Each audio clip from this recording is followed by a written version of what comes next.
I thought I would do a video about something different because obviously I usually talk about beauty and fashion and stuff like that. And I tweeted the other day asking if some of you guys would like to see a video of me talking about some of my favourite books, and it got a really good response, so I thought that I would do it. And I just think it's good to do something different, you know, and it's like another side to like something that I enjoy doing. I like reading and I like discovering new books and hearing about books that might be good to read and stuff like that, so I thought that maybe it could be helpful to some of you guys that also read. Not kind of lifetime favourites, but they're books that I've read over the last 2 years or so that I've really enjoyed and that I would recommend. Firstly, I'll show you actual books that I've read, and then also I've been reading a lot on my Kindle recently, so I'll go through books that I've been reading on there that I've really enjoyed as well. So the first two books that I really recommend and that really helped me are these two. So I've spoken about these before because sometimes I mention books in my favourites videos and stuff.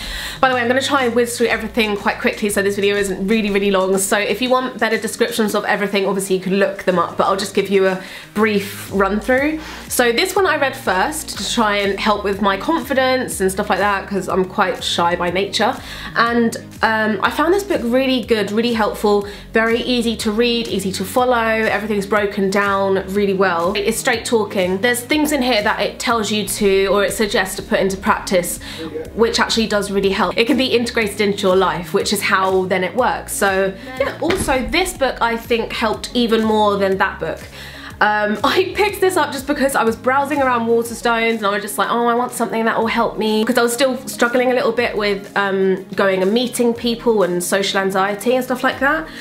I adore this book. It's really helped. It's probably the book that's helped me the most with confidence and social anxiety. Yeah, anyway, so I saw the cover and I just thought, I don't know if it'll be any good, but I got it anyway, and I'm so glad that I got it. Like the other one, it's very straight talking, suggests things that you can put into practice, how to get through different types of social situations. It could be a small thing, like a one-on-one, it could be a party, and things like small talk and building a rapport with someone, and building relationships where you could start having conversations, you know, like things that could start off conversations for when you're scared that there's going to be a long silence. It talks about silences and the fear of that, which I have a major fear of for some reason, and I thought my fear was really weird, but a lot of people get it as well. So the Hunger Games, oh, I really like Katniss as a character. It's quite easy to read, and you get really engrossed in it, and I think it's a great metaphor of a book for how life is at the moment actually, but I think it's really clever in that way. And also, like, there is a bit of a love story in it, but I'm really not a major love story kind of person, but it's not, it doesn't sicken you with love. It's a good mix of a bit of everything. So yeah, mainly her hating everyone, which I like.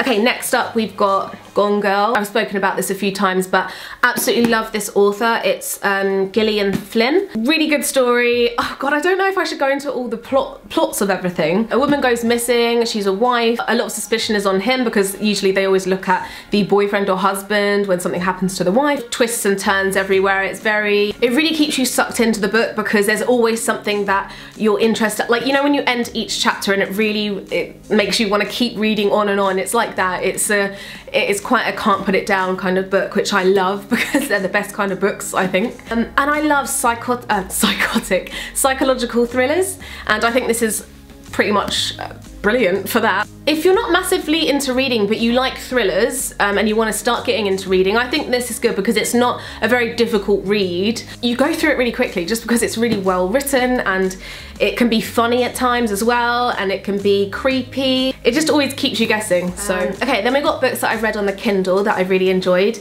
and I've said this before, but I was really against the Kindle for ages, and then it's actually brilliant. I love it. It's so good for traveling because it's so light. If any of you wondered, I've got the Paperwhite edition. I'll show you the covers of books as I'm talking about them. I love Mitch Albom, so I've talked about him before in my videos, but he writes such beautiful books. The first one I read was The 5 People You Meet in Heaven, so it's about an old man, and I don't know how much, I don't want to ruin it, but he meets he meets 5 people in heaven, and they each teach him something about parts of his life and about himself, how people in your life can connect in different ways to other events, and it's kind of hard to explain, but he writes very whimsically. It makes you use your imagination, but not to a ridiculous extent. It's still realistic, but it's just beautiful. I really recommend his books, and also they're not even that long. So, okay, then we've got The Celestine Prophecy. So I love books that talk about spirituality, just about life and about deeper meanings of everything.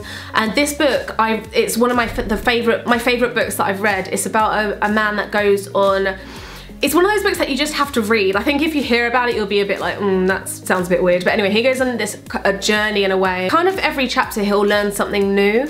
It's a really interesting book, especially if you're a bit like me, like you're not stuck to one religion per se, but you do believe in something spiritual, you know? And I just think that there's more to the world that we don't see and that we don't know about, and that we can delve into the spiritual world a bit more. That sounds like ghosts, but that's not what I mean.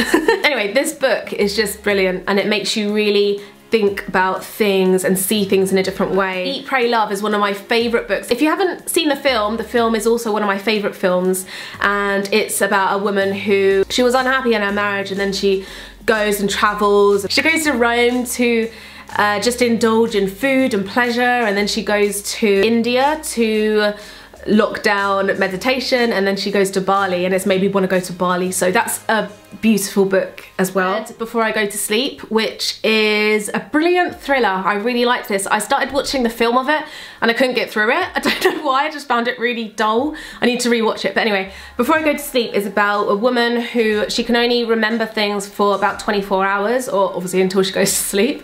And then every day she wakes up with her husband, and then he has to explain that he's her husband, blah, blah, blah, and she doesn't know who to trust. I love how it's written, because every day is written like a diary entry, and she's trying to she's trying to find out what is actually going on, or if something is going on, if she's being lied to.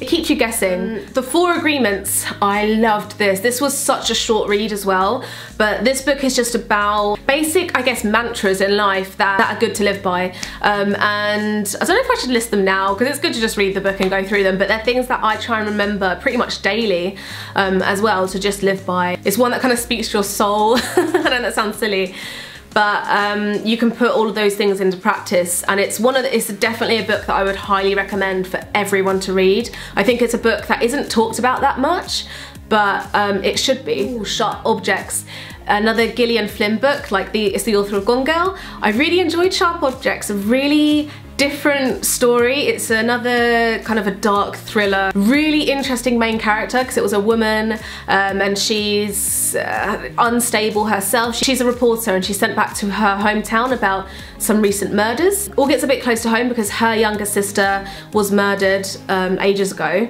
I may recommend it more than Gone Girl. Yeah, I don't know, they're both really good books. So I've also tried to read Dark Places, but I didn't really love that, but Sharp Objects I really liked. I think that's everything. I feel like I haven't explained the books very well, but I'm not used to, on my channel, I'm not used to talking about books and stuff, obviously. Like, reading them is one thing, but then explaining them without giving away things is it's quite difficult. But I hope you guys liked this video. It's something different. I'll link all of the books down below, and obviously you can go and read up about all of them. Let me know if you want me to do any other videos like this, talking about my current favourites of whatever you want. Comment them down below, and then if you guys see one that you like and you want to see from me, thumbs it up. So the more you guys thumbs up a certain subject, the more I'll probably do that one. Thank you guys for watching. Hope you've been having a lovely Sunday, and don't forget to subscribe to stay updated with my videos. You can follow me on Instagram and Twitter. I'll leave them down below. Oh, if you're wondering, my dress is from Topshop, and on my lips I'm wearing Max Brave, which I haven't worn for ages. That's weird. I'll see you guys in my next one. Bye! And what I usually think when I'm like looking at my plate and I know I'm full but I have the urge to keep eating, is to just think to myself, what's your body gonna do with that extra food? It doesn't need